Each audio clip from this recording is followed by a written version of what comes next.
Ya, halo, assalamualaikum warahmatullahi wabarakatuh. Ketemu lagi ya bersama saya, tentunya di dunia tani. Oke, sahabat tani, gimana kabar teman-teman? Pasti baik-baik saja ya kan? Oke, untuk video kali ini apa?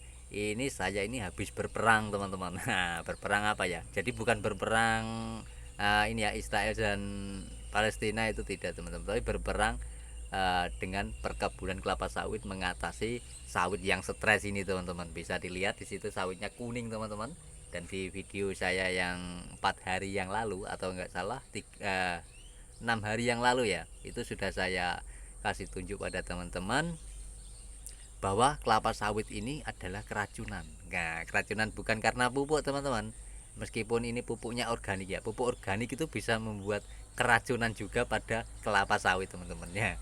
Jadi pupuk organiknya apa Pak? Bukan dari kohe, bukan dari apa namanya, janjangan kosong atau solid, itu bukan teman-teman, melainkan dari limbah kelapa sawit itu sendiri yang berbentuk cair teman-teman. Nah, berbentuk cair ini sudah saya bahas di video-video saya sebelumnya ya, cara pembuatan aplikasinya gimana untuk apa kelapa sawit supaya aman tidak keracunan. Nah, yang ini notabene itu kelapa sawit dimana limbah cairnya itu ada di sini teman-teman. Jadi tempat pengaplikasiannya limbah cairnya itu ada di sini. Tapi kenapa kok bisa stres itu loh. Nah, itu yang akan kami bahas ya. Jadi di video saya yang 4 hari atau 6 hari yang lalu sudah saya jelaskan karena apa? Penyebab kelapa sawit ini bisa stres ya, atau keracunan dari pupuk organik ini karena uh, pembuatan tempat pengaplikasian apa limbah cairnya itu tidak sesuai standar teman-teman. Nah, ini yang perlu dipahami bagi petani-petani kelapa sawit yang dimana notabe kebunnya itu dekat dengan dengan pabrik kelapa sawit ya.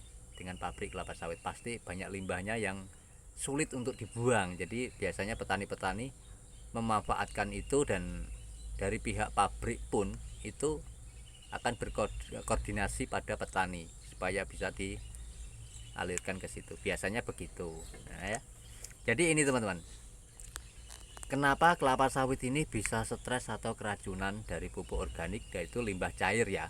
Limbah cair dari kelapa sawitnya. Itu yang pertama, pembuatan kolamnya teman-teman. Pembuatan apa namanya?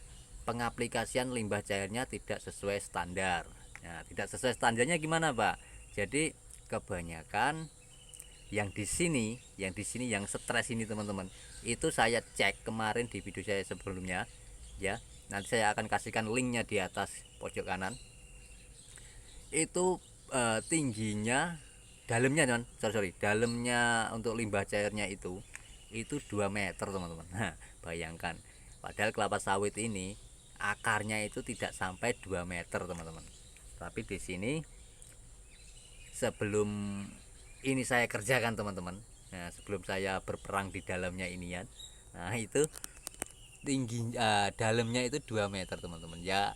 Wassalam sudah, kelapa sawitnya pasti akan keracunan ya, karena di bawah akar untuk kelapa sawit ini sendiri itu ada limbahnya, ada apa namanya, pupuk yang masih segar, masih panas teman-teman. Jadi belum sampai terurai dia di bawah akar. Kecuali kalau di atasnya akar dia akan aman. Karena apa? Airnya akan meresap teman-teman, meresap, dan itu akan dimakan oleh kelapa sawit. Nah, sedangkan kalau tinggi dalamnya 2 meter ya nggak bisa. Karena apa? Karena kedalaman itu teman-teman, itu loh ya. Nah, dan yang kedua, saya perhatikan di sini tempat pengaplikasiannya itu lahannya berpasir teman-teman. Nah, bisa dilihat ya, putih-putih di sana itu kan pasir teman-teman ya, bisa dilihat. Nah, itu, nah itu harus diperhatikan juga teman-teman. Jadi lahan berpasir ini tidak bisa diaplikasikan dengan limbah cair dari kelapa sawit teman-teman. Nah ya, jadi yang kebunnya teman-teman, kebunnya sahabat tani semua ya, itu ada notabe di mana lahannya kelapa sawit itu berpasir ya, jangan dikasihkan itu. Lebih baik dengan pupuk organik, yaitu janjangan kosong atau solid kalau berpasir itu. Nah, ini kan musim penghujan. Ini juga saya sangat gembira sekali teman-teman, karena apa? Nah, habis saya berperang melawan ini limbah kelapa sawit ini teman-teman. Itu hujan deras teman-teman ya. Syukur alhamdulillah ya. Nah, sudah selesai langsung hujan deras. Jadi airnya tidak di dalam kolamnya teman-teman. Ya, sudah ditimbun semua kan? Tuh di sana itu teman-teman. Oke. Dan saya ini ada di dalam apa teman? Kabin ekskavator ini loh. Ini yang alat berperangnya teman-teman. Oke. Itu. Jadi itu ya, sudah paham dan sudah jelas ya. Jadi bukan perang antara Israel dan Palestina, tapi perang melawan kelapa sawit yang stres ini, man. Untuk pulihkan kembali teman-teman. Oke. Nah, semoga ini bisa bermanfaat bagi teman-teman. Gimana caranya untuk mengatasi kelapa sawit dengan notabe yang stres teman-teman ya. Ya. Tapi dengan satu syarat, kita lihat problemnya dulu. Problemnya itu karena apa kok bisa stres. Jadi kita harus tahu itu dulu teman-teman. Nah, oke, semoga bisa bermanfaat video saya ini ya. Jadi video saya ini tidak ada settingan teman-teman. Jadi bukan semata-mata untuk konten, itu tidak, hanya untuk ya berbagi ilmu, berbagi pengalaman pada teman-teman yang mau mulai bertani atau menanam kelapa sawit teman-teman. Karena kelapa sawit ini sangat luar biasa loh teman-teman untuk perkembangannya itu. Dari segi harganya normal terus ya, meskipun kadang turun ya kadang naik ya, wajar karena perdagangan bisnis ya begitu teman-teman, tidak harus mahal terus.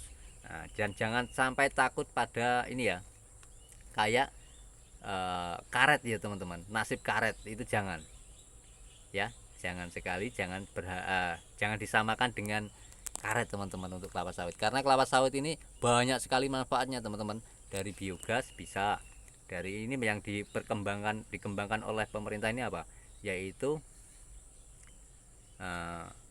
bensin ya teman-teman ya, istilahnya bensin itu aja, itu sangat luar biasa. Ini untuk kelapa sawit ini kedepannya ini sangat bagus sekali teman-teman. Oke, semoga bisa bermanfaat video saya ya, dan bisa menginspirasi bagi petani-petani kelapa sawit maupun petani apapun, bahwa tidak ada usaha yang mengkhianati hasil teman-teman. Oke, nah dari itu yang penting kita tetap semangat teman-teman ya, jangan sampai menyerah apapun itu.